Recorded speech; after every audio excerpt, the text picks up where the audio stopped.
Welcome to a word of hope for Tuesday of the second week in Ordinary Time.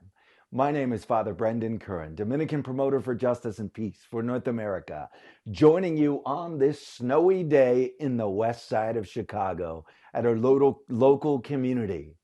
Joining you on an interesting reading today we have here on a Tuesday early into Ordinary Time, where we hear about God calling Samuel to go and appoint and anoint a new king. I always remember, sometimes a bit painfully and vividly, from elementary school and high school, I never liked to play those games during gym or recess.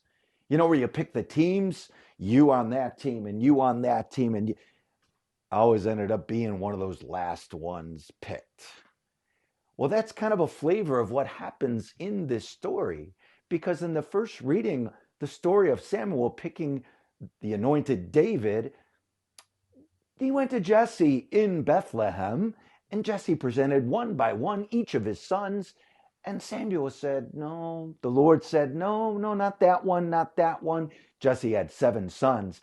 And the very last one who's out tending the sheep, oh, that's the one. That's David. That's the new anointed king. What a lesson to each of us. Do we really believe that God considers us anointed? You could hear many different things from this reading or passage early into Ordinary Time. But today we're invited. Consider, own, and embrace. We are anointed. It's not about who's picked first or who's picked last. It's that you are named by God as the anointed one to go and share the gospel good news for our world.